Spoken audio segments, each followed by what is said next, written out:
오늘 시간에는 예수께서 누군지를 알려주는 두 번째 키워드 제사장이란 제목으로 함께 말씀의 은혜를 나누기를 원합니다.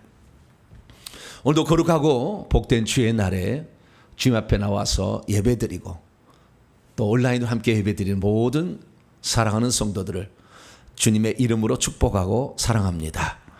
하늘나라에 들어갈 때까지 우리의 믿음이 쭉 이어지길 바라고 날마다 영적인 양식으로 우리의 육신과 영혼이 강건해져서 하나님께서 보실 때 알곡이다 이렇게 인정을 받을 수 있는 그런 사람으로 성장할 수 있게 되기를 간절히 바랍니다. 그런 의미에서 우리는 주일을 기다리고 주님으로부터 용서를 받으며 주께 우리의 믿음을 표현하고 하늘부터 양식을 받는 이날은 주님 오시는 그날까지 계속해서 지켜져야 될 줄로 믿습니다.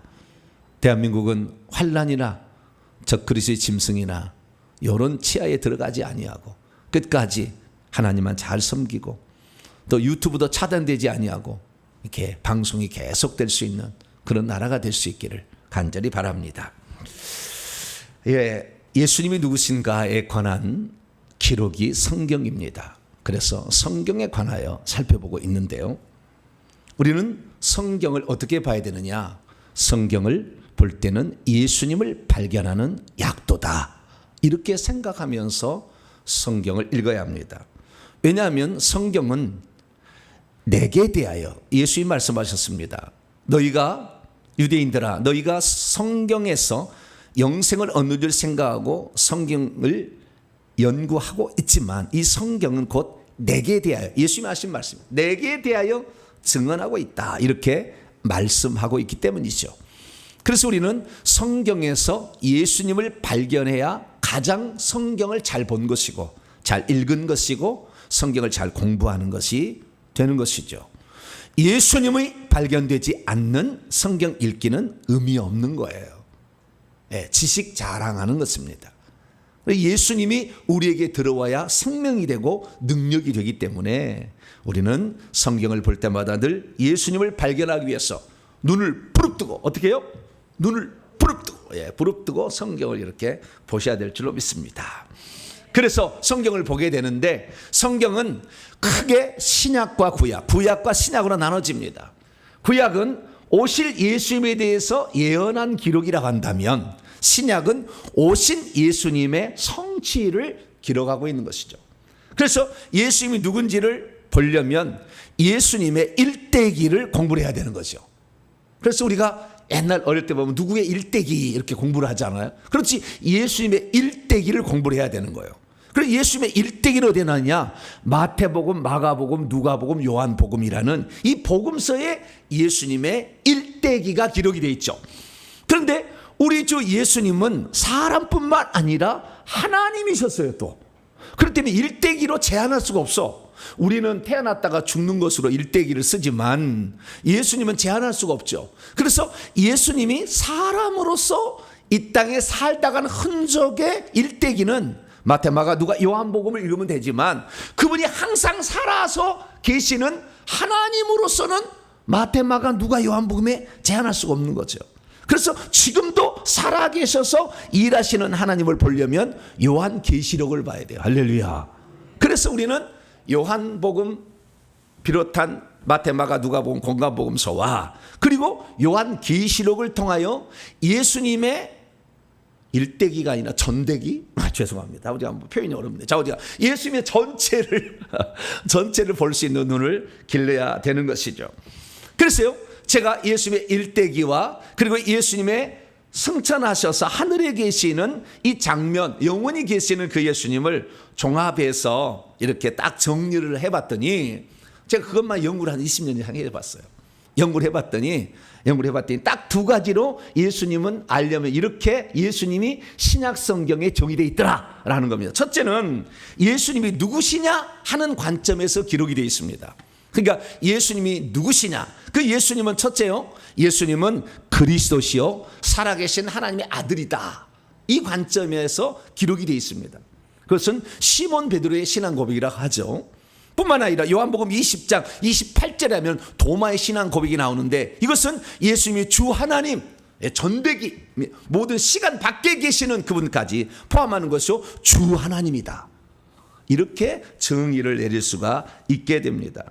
그래서 우리가 성경을 보게 될 때는 이 예수님이 그리스도이시다라는 측면을 눈뜨고 이렇게 부릅뜨고 봐야 되는 것이고, 하나님의 아들이시다, 하나님의 아들이시다는 하나님이라는 말의 다른 표현입니다. 사실은 그래서 주 하나님이라는 관점으로, 그리스도와 하나님이라는 관점으로 이렇게 성경을 보려고 애를 써야 되는 것이죠.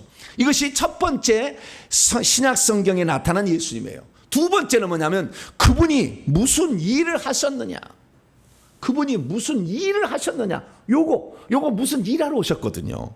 그분이 누구신 것은 일하기 위함에 필요한 조건이었어요. 그래서 무슨 일하러 오셨느냐, 이걸 보셔야 되는데, 일하러 오신 것은 딱 세 가지로 예수님이 얘기를 하셨어요.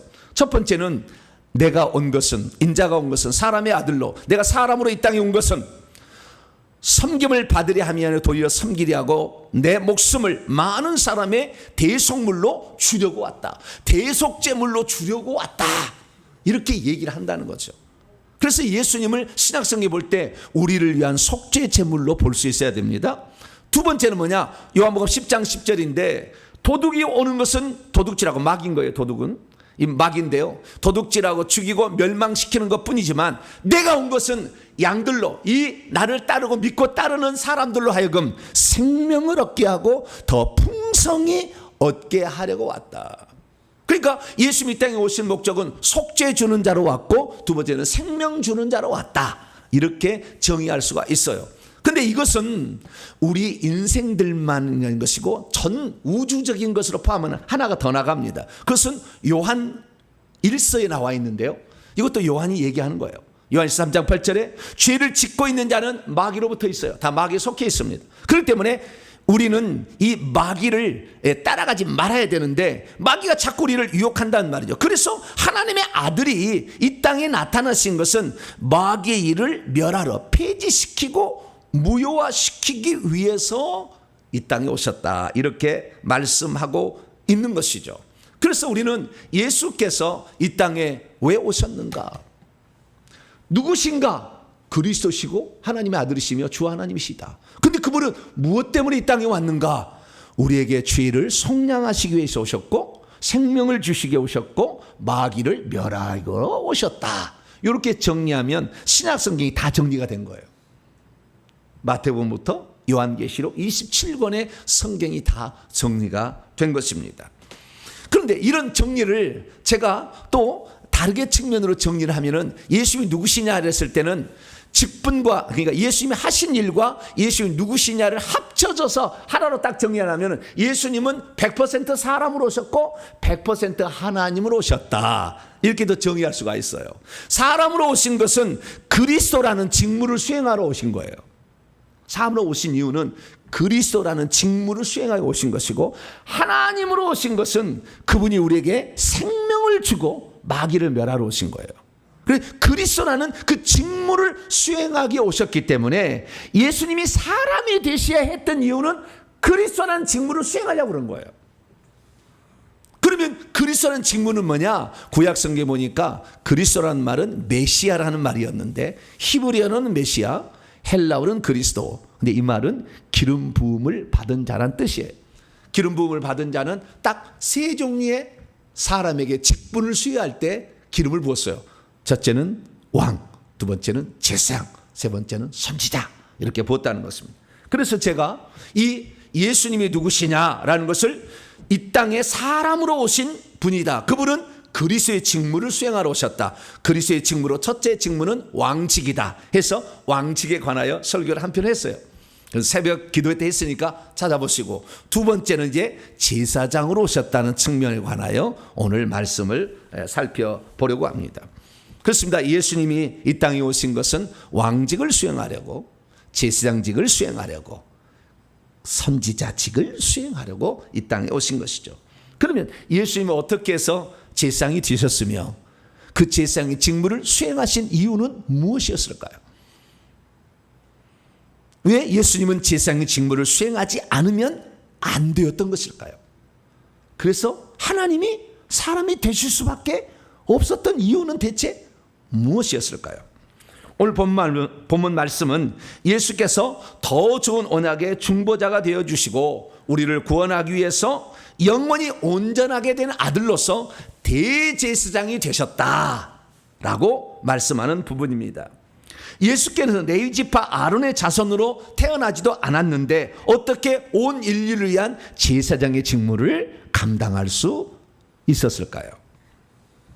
예수께서 제사장 되시면 아론과 그의 후손들이 제사장이 된 그 계열일까요? 아니면 다른 계열일까요? 예수님의 제사장 되심은 이 땅에서 살다 갔던 아론 계열의 그 제사장과 어떤 차이와 어떤 탁월함이 있는 것일까요? 오늘 본 말씀은 AD 65년에서 66년경 히브리서 기자인 바울로 추정되는 인물이 로마에 있는 유대인 그리스도인들에게 전하는 편지의 일부분입니다. 이때 히브리서 기자는 예수님이 제사장이 된 것은 아론의 반차를 따르지 않고 멜기세덱의 반차를 따라서 된 것인데 예수께서는 영원히 살아계시기 때문에 그 제사장의 직분도 갈리지 아니할 것이고 그래서 그분을 힘입어 하나님께 나아가는 자들을 온전히 구원하실 수 있으시다라고 말씀했다는 대목입니다. 믿음이 있어도 예수께서 어떻게 제사장이 되셨고 그 직무를 수행하셨는지를 잘 모르면 예수께서 어떻게 구약의 제사장의 삶을 사셨는지 잘 이해할 수 없습니다. 믿음이 있어도 예수께서 어떻게 제사장이 되셨고 그 직무를 수행하시는지 잘 모르면 예수님이 아론 반차뿐만 아니라 멜기세덱의 반차를 따르는 제사장으로 오셨다는 것을 알 수가 없습니다. 믿음이 있어도 예수께서 어떻게 제사장이 되셨고 그 직무를 수행하셨는지를 잘 모르면 예수님의 대제사장직은 이 세상뿐만 아니라 오는 세상까지도 영원히 존재한다는 것을 잘 모릅니다.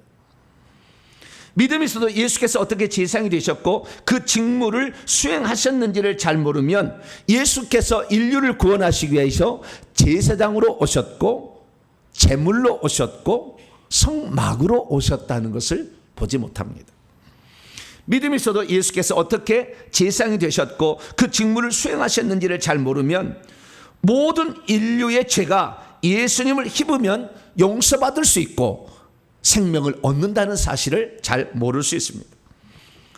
믿음이 있어도 예수께서 어떻게 제사장이 되셨고 그 직무를 수행하시는지 잘 모르면 예수님은 온 인류를 위한 속죄제물로 죽으셨기 때문에 그분을 힘입어 나가는 모든 자들은 그분의 피로 용서를 받는다는 것을 잘 모를 수 있습니다. 믿음이 있어도 예수께서 어떻게 제사장이 되시고 그 직무를 수행하셨는지 잘 모르면 예수께서 제사장의 직무를 수행하심으로 우리 인류를 섬기셨다는 것을 잘 모릅니다. 믿음이 있어도 예수께서 어떻게 제사장이 되셨고 그 직무를 수행하셨는지를 잘 모르면 예수님은 인류를 위한 사람으로서 오셔서 군림하려 한 것이 아니라 자신을 목숨까지 내어주면서 섬기려 하셨다는 것을 간구할 수가 있습니다. 그렇기 때문에 우리가 예수님이 제제사장 또는 제사장이 되심을 온전히 배움으로 말미암아 우리도 예수님을 따라서 다른 사람을 섬기는, 그래서 하늘나라에 들어가서 주님께서 기뻐하시는 그런 사람이 될 수 있기를 간절히 바랍니다. 우리가 성경을 읽고 공부하게 될 때에 이 성경에 가장 중요한 이 줄거리를 딱 잡고 있어야 돼요. 그렇지 않으면 이 세부적인 것에 그리고 별로 중요하지 않는 것에 목숨을 걸어요. 그래서 자기 나름대로 성경을 이용해서 자기의 개똥 철학을 만들어요.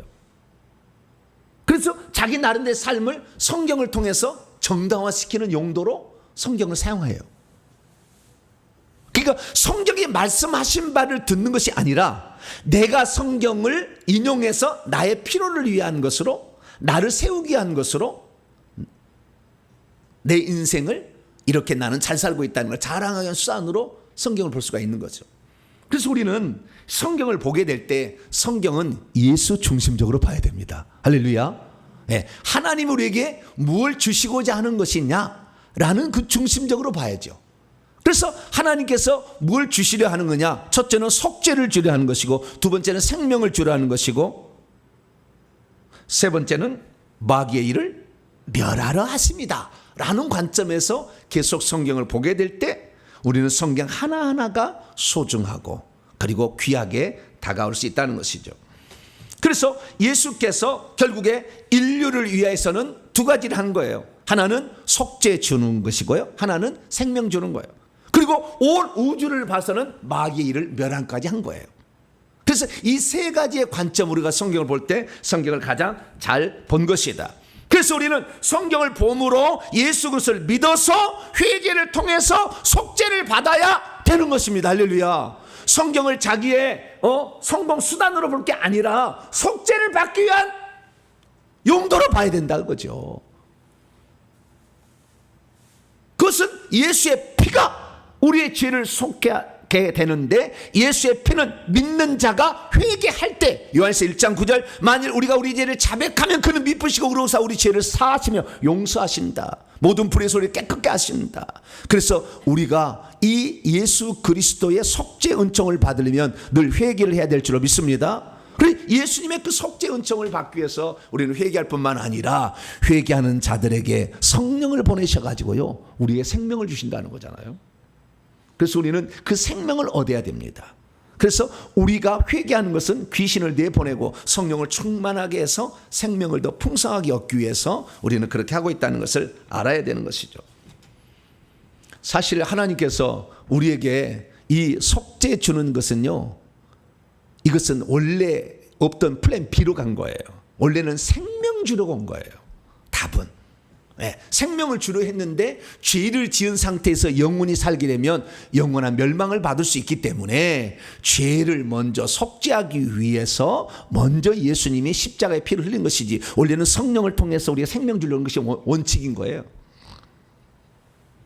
그래서 우리가 예수 그리스도를 통하여서 생명을 얻게 되는데, 그 생명은 아버지께서 우리를 자녀 만드시고 상속자 만들기 위한 생명을 주신 거다. 그래서 이 생명은 아버지의 생명이고 영원히 사는 생명이고 죽어도 다시 사는 생명이고 부활 생명이고 사망이 이길 수 없는 생명이고 마귀를 정복하는 생명이다. 할렐루야. 이것을 믿는 것이죠. 그래서 우리는 예수 그리스도께서 이 땅에 오신 것은, 속죄 주는 자는 것은 사실 임시적인 거예요. 아담이 죄 짓기 전의 상태로 돌리려고 예수님이 속죄하는 것이고, 생명 주는, 그래서 고린도서 15장 45절에 마지막 아담은 생명 주는 영이 되셨다. 이것을 우리가 알고 그 생명을 받아 누려야 될 줄로 믿습니다. 자, 그러면 예수께서는 어떻게 해서 우리에게 속죄 주는 자로 오셨을까요? 우리는요, 예수님을 제사장이 되셨다는 말을 자꾸 어떻게 생각하냐면은, 자꾸 생각할 때 제사장이 되었다는 것은 위대하다 이렇게 생각하는데, 위대하다는 게 아니고 제사장이 되셨다는 것은 우리를 섬기기로 오셨다 이렇게 봐셔야 되는 거예요. 왜? 제사장이 되심으로 속죄 제사를 드려서 우리의 죄를 속량하시기는 것이니까, 결국에 우리를 섬기기 위해서, 우리를 천국 가게 하기 위해서 주님이 제사장 되셨다는 것으로 인식을 해야 되는 거죠.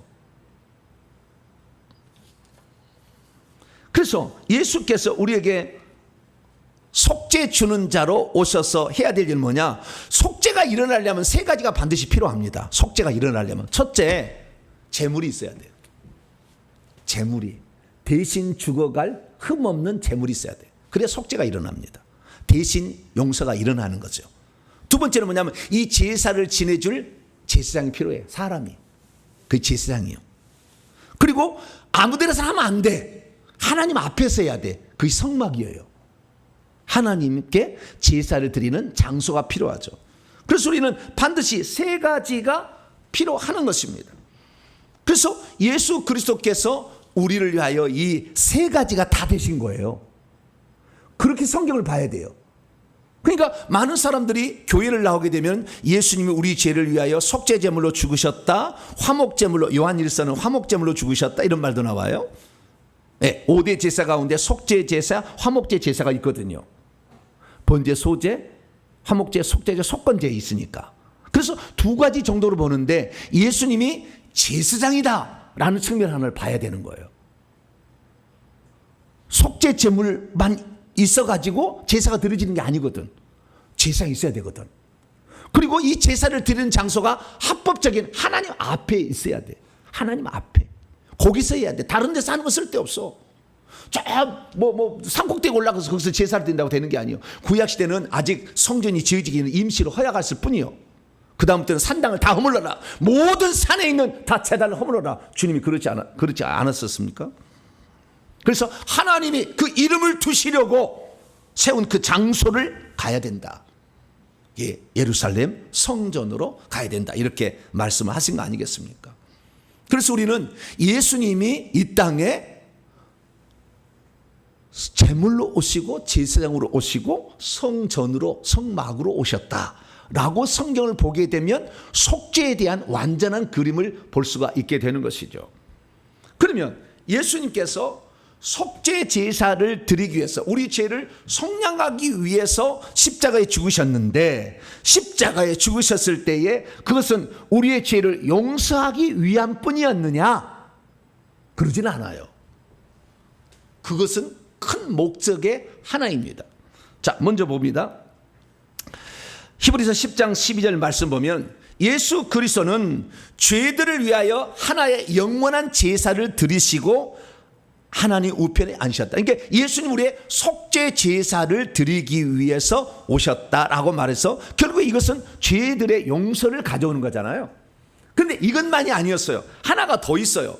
히브리서 2장 14절 15절 말씀 보면 자녀들, 우리 어린아이들은 피와 살을 가지고 있는데요. 예수님도 친히 같은 모양으로 피와 살을 갖게 된 것은 죽음을 통하여 죽음의 세력을 잡은 자 곧 마귀를 멸하시고 쓸모없게 하시기 위했다. 결국에 죽음의 세력을 가진 마귀를 멸한다. 결국에 사망을 패하기 위해서 그런 거예요. 두 번째, 예수님께서 속죄 제사를 드리는 것은 예표로 두 가지인데 하나는 속죄 제물로 죽으셨다라는 레위기 16장의 속죄일 제사의 제물로 죽으셨다는 것뿐만 아니라 또 하나는 출애굽기 12장의 유월절 양으로 죽으셨다라는 것도 알아야 된다는 거예요. 그러면 유월절 양으로 죽으셨다는 건 왜 그러셨느냐? 유월절 때는 이스라엘 민족이 출애굽할 때인데 그때 유월절 양을 잡으라는데 예수님이 유월절 양이라고 그래요. 그래서 고린도서 5장 7절에 사도 바울은 이 모형론적으로 해석하기를 예수님은 속죄 제물만 되신 것이 아니라 유월절 양도 되셨다라고 얘기를 하고 있어요. 그러면 이 출애굽기 12장의 사건을 읽어보게 되면 사람이 죄를 지어서 사망의 그를 덮어서 다 죽여야 되는데 장자를 죽여야 되는데 어린 양의 피를 바르게 되면 죽지 않고 살 수 있다 이거예요. 그래서 사망을 패하기 위한 방법으로 사망의 소리를 건지게 한 방법으로 예수님은 또 십자가에 죽으셨다는 거 아셔야 되는 거죠. 그러니까 우리 죄를 용서하셨을 뿐만 아니라 속죄 양으로 죽으셨을 뿐만 아니라 또한 유월절 양으로도 죽으셨다는 알아야 돼요. 그래서 내가 예수 그리스도를 믿으면 영원한 사망으로부터 안녕 빠이빠이 해서 생명을 얻는 게 되는 겁니다. 할렐루야. 그래서 우리는 예수 그리스도께서 우리를 위하여 속죄 제물로 죽으셨을 때 죄를 용서받을 뿐만 아니라 동시에 우리의 사망도 패해졌다는 것을 믿으셔야 됩니다. 그래서 예수님은 그 일을 하려고 뭐 됐습니까? 제사장이 되셨어요. 그래서 히브리서 9장 11절 12절 말씀 그리스도께서는 장래 좋은 일에 우리를 이렇게 죄 용서를 하시고 사망을 패하시고 생명을 주시려고 대제사장으로 오셔서 자기의 피로 영원한 속죄를 이루셨다 이렇게 말씀하고 있는 것이죠.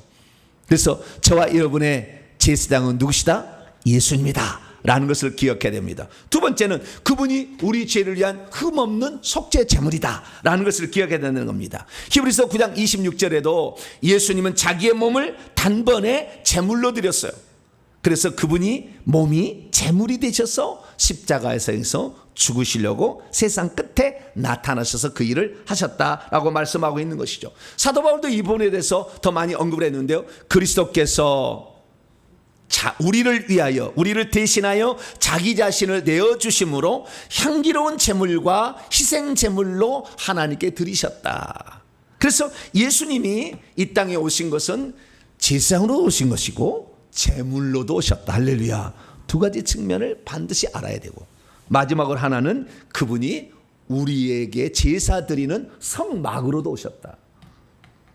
여러분, 예수님이 십자가에 죽으실 때 예루살렘 성전의 번제단에서 죽으셨나요? 성문 밖에 골고다 언덕에서 돌아가셨어요. 그때 당시에 예루살렘 성문 밖에 골고다 언덕에 그리 가서서 예수님이 죽으셨다고. 그러면 우리는 구약에 제사를 지낼 때는 성막에서 제사를 드리라고 그랬잖아요. 그것이 성전으로 발전했잖아요. 그럼 예수님이 성전에서 죽으셔야 되는데 골고다 언덕에서 영문 밖에서 죽으셨기 때문에 율법을 이루지 못했느냐는 생각을 갖게 되는 거잖아요.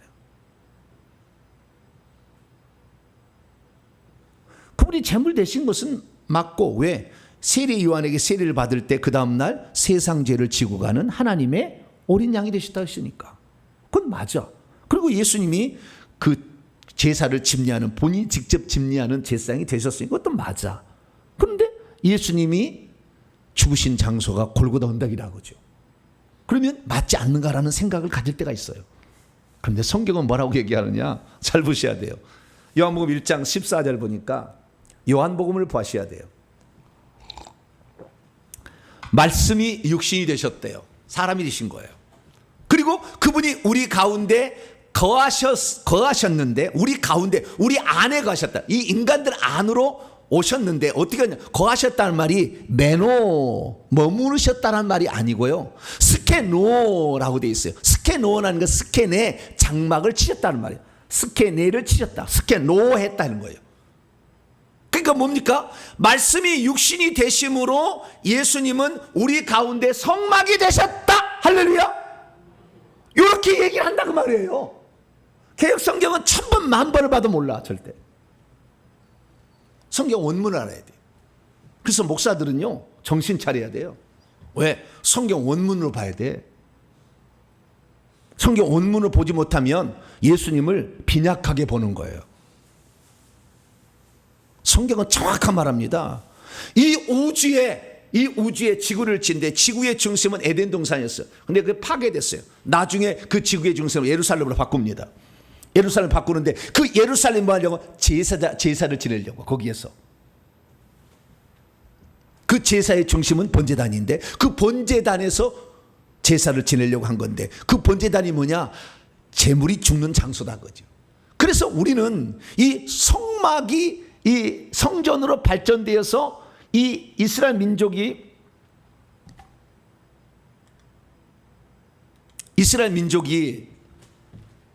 성전에서 예수님을 죽이지 않고 예수님을 골고다 언덕에서 죽였다는 것에서, 예수님은 성전에서 안 죽은 게 아닌가라는 생각하는데 그게 아니었다는 거예요. 예수님이 성막이 되시려고 이 땅에 사람 되신 거예요. 성막 안에 하나님이 계시잖아요. 지성소에. 예수님 안에 나를 본 자는 아버지를 보았거늘. 왜 아버지를 보이라고 하느냐? 나와 아버지는 하나이다. 할렐루야. 그렇기 때문에 예수님이 몸이 하나님을 모시고 있는 성전이요. 할렐루야. 그렇게 요한복음 1장 14절에 말씀하고 있다는 거예요. 그런데 그것을 헬라 원문을 안 보면은 우리 가운데 거하셨다, 거주하러 오셨구나, 오히려 거주하러 오셨구나 생각하는데, 아니요. 하나님이 거주할 거주처로서 오신 거예요. 할렐루야. 이 땅에 하나님이 거주할 데가 없었거든. 성전에서도 다 타락해서 동방 태양에게 절하고 하늘의 여왕의 제사를 지내는 타락한 걸 변해버렸거든. 성전을 떠나셔서 그 에스겔서에 나와. 그래서 하나님은 당신이 직접 성막이 되셔서 그 성막 자신의 몸 안에서 자기를 제물로 드리시고 제사장의 일을 수행하신 것이 골고다 언덕일 뿐이야. 그게 예수님이 가시는 그곳이 성막이야. 할렐루야. 예수님이 가시는 것이 성막이야. 그게 골고다 언덕으로 가신 것은 종교의 제도권 틀 안에 생명이 없다라는 것을 분명히 보여주려고 거기를 벗어나신 거예요. 제도권 안에 있는 것이 다 오히려 서기관과 바리새인들, 대제사장들이 독사의 자식들이 되고 있기 때문에 나는 여기서 죽지 않는다 이거죠. 그래서 예수님은 성문 밖에 갔었으니 그래서 그 골고다 언덕에서 돌아가셨어요. 그런데 레위기 16장을 읽어보게 되면 대속죄, 속죄 제사는 그 피를 어디에 뿌려야 되면 유일하게 단 한 번이에요. 1년에 한 번. 법궤 위 속죄소에 뿌려야 돼, 피를. 법궤 위 속죄소에다 뿌려야 돼. 그런데 예수 자체가 원래 법궤 속죄소이지만 실제적으로 론 와이어트라는 고고학자가 찾아보니까 예수님이 돌아가신 골고다 언덕에 그 바위를 뚫어보니까 거기에 예레미야 동굴이 있었고 예레미야 동굴에서 그 법궤가 있었어요. 그 법궤에 피가 떨어졌어요. 그 피를 긁어갖고 와가지고 조사를 해보니까 남자의 성염색체가 없는 피라고 발견되었어요. 왜 예수님은 골고다 언덕으로 가셨을까? 법궤 위에 피를 뿌리려고 한 거예요. 그 역사적 사실이에요. 그래서 우리는 우리 주 예수 그리스도가 온 인류를 위한 완전한 제물이 되시고 성막이 되시고 제사장이 되셨음을 믿으시기를 바랍니다. 그런데 히브리서 기자는 예수님의 제사장직에 대해서 아주 독특한 설명을 해주고 있어요. 그것은 예수님이 아론 반차를 따르는 제사장이 되지 아니하고 멜기세덱의 반차를 따르는 제사장이 되었다라는 거예요. 그러면 아론 반차를 따르는 제사장은 뭐고 멜기세덱의 반차를 따르는 제사장은 뭐냐를 알아야 되겠죠. 제사장이 제사를 지내게 될 때는 이스라엘 민족이 출애굽에서 광야로 나왔을 때 출애굽기 40장에 비로소 성막을 건축합니다. 그때부터 제사가 드려져요. 성막이 준비되니까 제사가 드려지는 거예요. 그 드려지기 전에 성막을 지으라고 말씀하시고 제사장을 세우라고 말합니다. 기름 부어서. 그래서 누구를 세울까요? 모세가 그랬더니 네 형 아론을 세우라. 그리고 그 아론의 아들들이 계속해서 제사장이 되게 하라 그랬어요. 그래서 아론과 그의 아들들을 제사장으로 기름 부어서 제사장 옷을 입히고 제사장의 직무를 감당하도록 만듭니다. 그래서 제사장의 직무를 수행하는데 이 제사장을 한 일은 뭐냐? 가장 중요한 것은 제사장 중에서 대제사장인데 대제사장은 레위기 16장에 속죄일 제사를 하는 자다. 온 인류의 죄를 속죄하는 일을 하는 것이 제사장의 가장 중요한 일이다라고 알려줬어요. 그래서 아론과 그의 후손들을 따르는 제사장을 아론의 반차를 따르는 제사장이라고 불러요. 그러면 아론의 반차를 따르는 제사장은 속죄를 위해서 하나님이 세운 종들이에요. 하나님이 속죄를 위해서 하나님이 세운 종들이에요. 그래서 아론의 후손들은 반드시 희생 제물을 갖다가 제사를 드려서 속죄를 했어야 돼요. 그 일이 구약 성경에 나와 있는 거예요. 그래서 출애굽기에 그것을 지으라고 말씀하고 제사장을 세우라고 말씀하고 있고 레위기에서는 이제는 그 제사를 어떻게 드리는 건지를 다 알려줘요. 제사법을, 제사장 제도를. 그래서 레위기를 공부를 하셔야 돼요. 출애굽기 레위기를. 그래서 이 아론 반차의 제사장은 속죄, 사람의 죄를 용서하기 위해서 하나님이 세운 직분이다라고 가르쳐 주는 거죠. 그러면 멜기세덱의 반차를 따르는 제사장으로 히브리서 기자가 얘기했는데 이건 또 뭐냐 이거예요. 이건 뭐냐? 그래서 이것도 우리가 알아야 됩니다. 먼저 아론 반차는 결국에 그 성막인 성막에서 희생 제물로 자기의 피를 들여서 영원한 속죄를 하는 것이다 라고 알 수가 있는 거죠. 그런데 이 예수 그리스도께서는 레위 후손들로서 그 제사장이 될 수 있는 사람이 사실은 아니에요. 왜냐하면 예수님은 유다 지파의 사람이거든. 야곱이 12아들을 낳았는데 레위 지파는 셋째 아들이에요. 그래서 그 후손만 제사장이 될 수가 있어요. 유다 지파는 넷째 아들이에요. 그래서 넷째 아들 후손은 왕이 되는 거예요. 나중에 왕과 제사장인데요. 그런데 예수님은 유다 지파의 후손으로 이 땅에 오셨는데 어떻게 제사장이 되실 수가 있어서 속죄할 수 있느냐는 거예요. 아론 반차를 따르는 제사장의 심은 죄를 사는 제사를 드리는 건데 이것을 예수님이 십자가에서 사실 드렸거든. 그러면 예수님은 어떻게 되어서 자기가 레위 지파가 아닌데도 불구하고 유다 지파의 사람이었는데도 불구하고 제사를 직무를 수행할 제사장이 됐느냐는 궁금증이잖아요. 이것은 물음표예요. 물음표. 그런데 우리는 마태라는 마태마가 누가 요한 가운데 가장 율법적이고 구약적인 인물 마태라는 사람이 쓴 마태복음의 놀라운 이야기를 이것도 헬라 원문을 봐야 돼요. 절대 저 한글 성경 밖으로는 안 나와. 자, 마태복음 2장 23절 중요합니다. 같이 읽습니다. 시작. 그리고 그가 예수님이 나사렛이란 동네에 가서 거주하셨으니 이는 선지자로 하신 말씀에 장차 그가 나사렛 사람이라 칭하리라 하심을 이루려 성취하려 함이라. 예수님이 어디에서 사셨어요? 갈릴리 나사렛에서 사셨어요. 자, 그러면 예수님은 가버나움 사시면 안 되나요? 예수님은 가다라 지방에 사시면 안 돼요? 예수님 벳세다에 사시면 안 돼요? 왜 예수님은 갈릴리 나사렛에서 사셨을까요? 그것은 선지자들로 하신 말씀에 그가 나사렛 사람이라고 칭함을 받는다. 나사렛 사람이라고 칭함을 받으라는 예언이 있는데 구약에 예언되어 있다는 거예요. 이것을 이루려고 하심이라는 거예요. 그러면 이 나사렛 사람이라는 말은 선지자들이라고 되어 있어. 원문에 두 군데 나오는다 최소한 그런다는 거예요. 그러면 이 나사렛 사람이라는 건 두 가지 의미가 있어요. 첫째는요, 나실이란 말이에요. 나실인. 자, 민수기 6장 2절 보면은 이스라엘 자손에게 전하여 그들에게 이르라. 남자나 여자나 특별한 소원 곧 나실인으로 소원을 하고 자기 몸을 구별하여 여호와께 드리면 나실은 살 수 있다는 거예요. 그 나실인이라는 말은 나지르라는 말인데요. 나지리는 나자르에서 왔어요. 나자르라는 말은 구별되다, 성별되다, 봉헌되다라는 뜻입니다. 그러니까 예수께서 나사렛에서 사신 이유는 다르냐면 나사렛 사람이라고 칭함을 받는데 나사렛 사람은 나실인이라는 말은 뜻이었어요. 그래서 예수님은 원래는 아론계 레위 지파의 사람으로서의 제사장이 됐어야 되는데 그렇지 않냐고 유다 지파의 사람이 된 것은 나실인이면은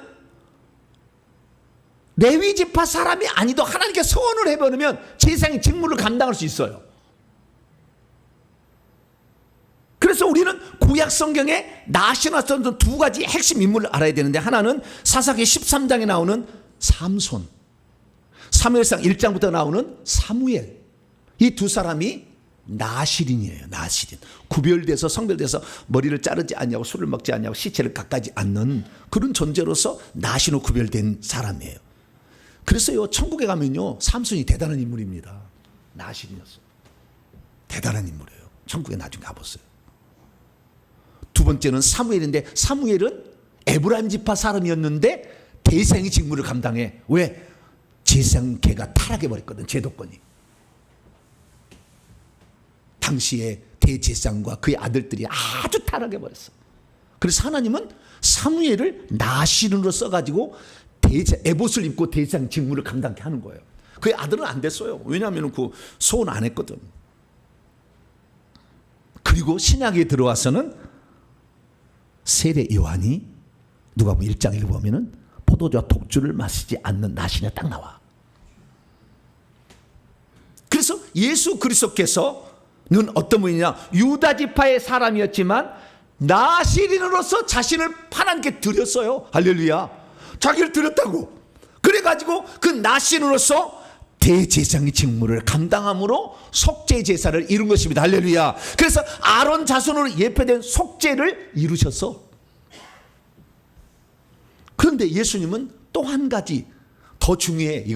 이것보단 아론 지파의 제사보다 더 중요한 멜기세덱의 반차를 따르는 제사장의 직무를 수행을 하셨어요. 그럼 멜기세덱은 또 뭐냐? 멜기세덱은 창세기에 나오는 인물이에요. 창세기 14장 18절에 20절 딱 한 번 나와. 요 구절에. 샬렘은 예루살렘의 옛 이름이에요. 예루살렘의 왕 멜기세덱.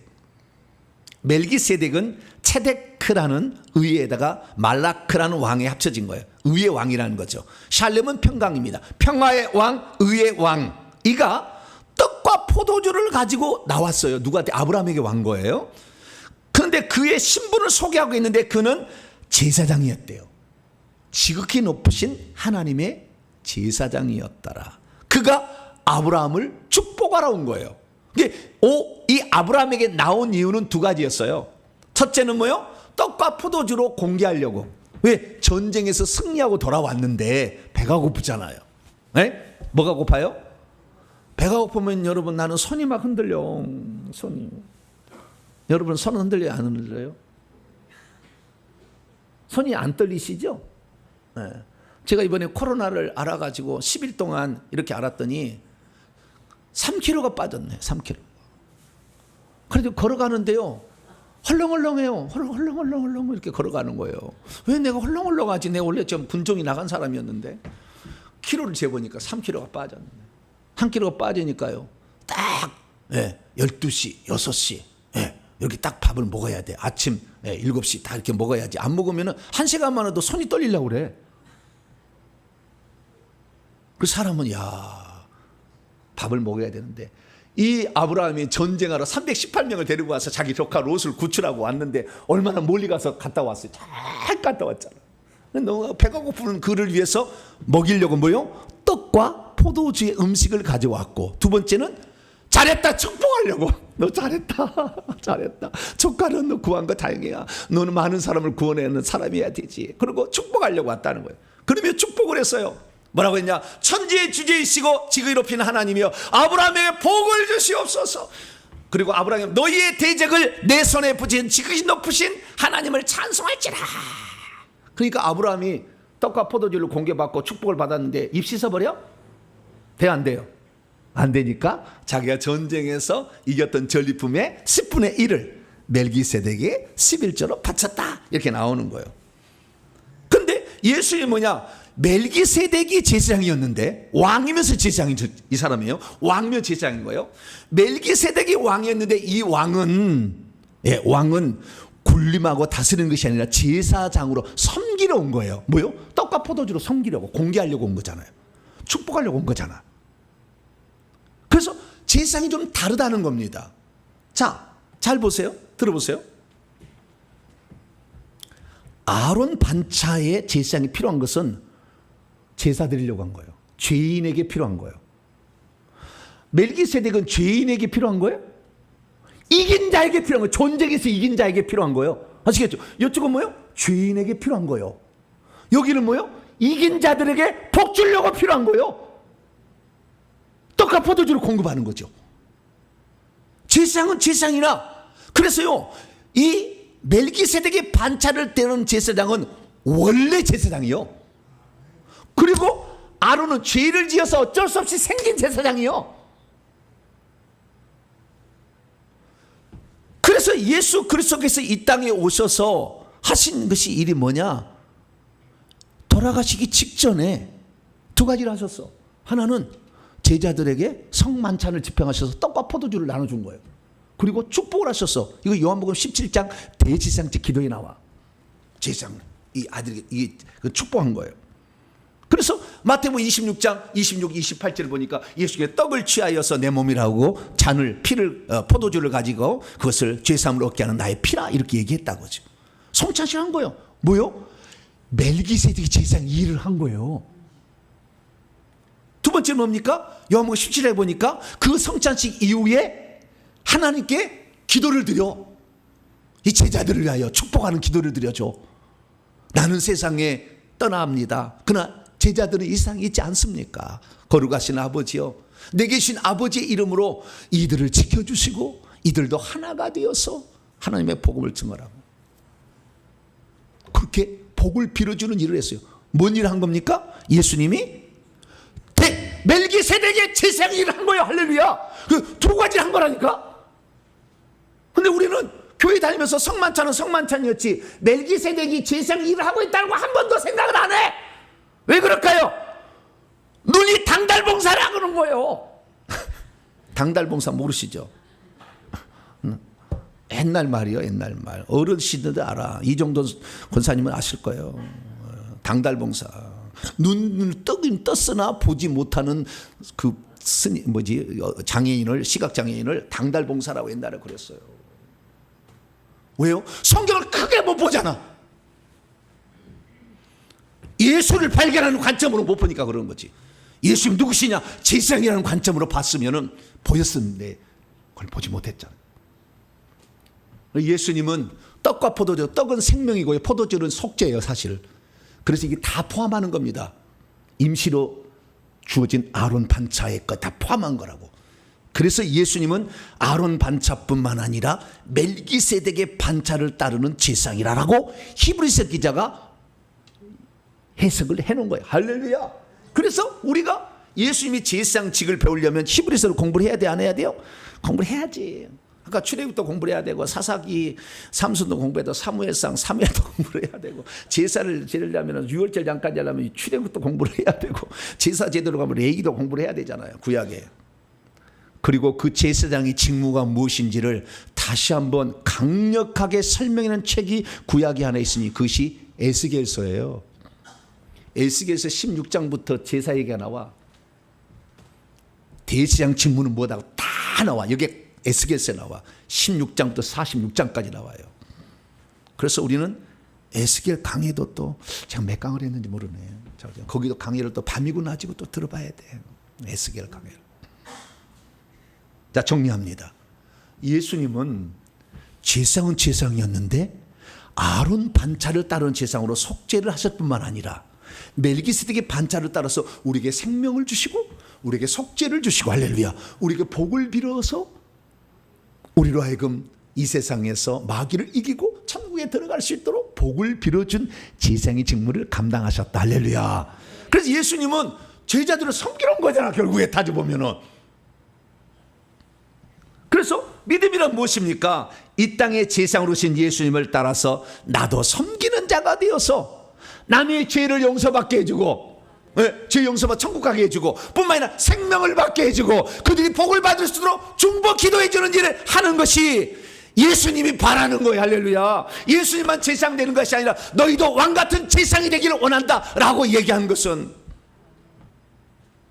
단지 우리가 예수님으로부터 섬김을 받는 것을 끝나는 것이 아니라 우리들도 누군가를 그렇게 섬겨서 죄산 받게 해주고 생명 얻게 해주고 복 받을 수 있도록 기도를 해주라, 중보자가 되어주라. 그런 의미에서 예수님께서 제사장이 되신 줄을 믿으시기를 바랍니다. 그래서 요한계시록이 딱 넘어가게 되면 성도의 가장 아름다운 직분은 왕이 되는 것이고 제사장이 되는 거예요. 왕이 되는 것은 이 땅에 수고한 것에 나중에 보상을 해주는 것이고요. 제사장이 되는 것은 뭐냐? 다른 의미가 달라요. 요한계시록에 보면은 제사장이 되는 이 사람들의 얘기가 나오는데 이 제사장은 24장로들이 제사장이 되는 거예요. 근데 그 24장로들이 한 일 딱 보니까 첫째는 공통 분모는 하나님 가까이 하나님 섬기는 거예요. 첫째는 그 앞에서 절을 하는 거예요. 경배하는 거예요. 면류관을 벗어서 경배. 이게 요한계시록 4장에 나와. 그 다음에 두 번째는 그분께 찬양을 올려드린 거예요. 4장 5장에 다 나와요. 새 노래로 다 5장 8절에 새 노래로 다 찬양을 올려드려요. 세 번째는 금 대접을 가진 대접을 하나 있는데 기도를 하나님께 올리는 거예요. 요한계시록 5장에 나와요. 그래서 천국에 가서 우리가 제사 지낼 일은 없어요. 천국에서 우리는 그분께 절하고 그분께 찬양을 올려드리고 기도를 올려드리고, 기도를 올려드리도 재림하면 없어질 거예요. 그래서 그분께 절하고 찬양하는 일이에요. 이것이 이제 할 일입니다. 그런데 누가 그러면 그 일을 할 수 있느냐? 하나님 각 가까이 가는 자가 하는 건데 하나님 가까이 오게 하려고 제사장을 따로 구별해 준 겁니다. 여러분 천국에 들어갔을 때 어떤 자가 가장 영광스럽습니까? 빛이 가장 많이 나는 사람인데 그것은 하나님 보좌 가장 가까이 가는 사람입니다. 가장 영광스러운 사람. 정말로 저 꽃밭에 있는 사람은 주님이 오시도 않아 잘. 그래서 예배드리기를 그렇게 기다려. 왜? 올라가니까 가까이 가니까. 그래도 꽃밭에 있는 사람은 그 예배들 맨 뒤에서 봐야 돼. 근데 보다도 여러분들이 이 땅에서 다른 사람에게 속죄를 위하여 애를 쓰고 그들에게 생명 공급을 위해서 애를 쓰고 그들에게 기도해 준다면 여러분보다 더 가까이 하나님 앞으로 갈 수가 있다 말씀하고 있는 거예요. 그래서 예수님이 결론적으로 내가 온 것은 내가 섬김을 받으려 아니라 섬기려 하고 내 목숨을 많은 사람의 대속물로 주려 오셨다 말하듯이 여러분의 자신의 몸과 생각을 주 앞에 드려 섬기는 자가 되므로 하늘나라에 갔을 때보다도 하나님 보좌 가까이 가서 영원토록 주님을 찬양하고 경배하는 복된 성도가 되길 간절히 바랍니다. 거룩하신 하나님 감사합니다. 오늘 우리가 이 땅에 살아가지만 우리도 제사장이 되기를 원합니다. 남의 죄를 용서받을 수 있도록 도와주느니 그리고 생명 공급을 위해서 떡과 포도주를 공급하느니 그리고 그들의 복을 빌어주는 일가 될 수 있도록 저희들을 그렇게 사용해 주시옵소서. 우리 주 예수 그리스도의 이름으로 기도하옵나이다. 아멘.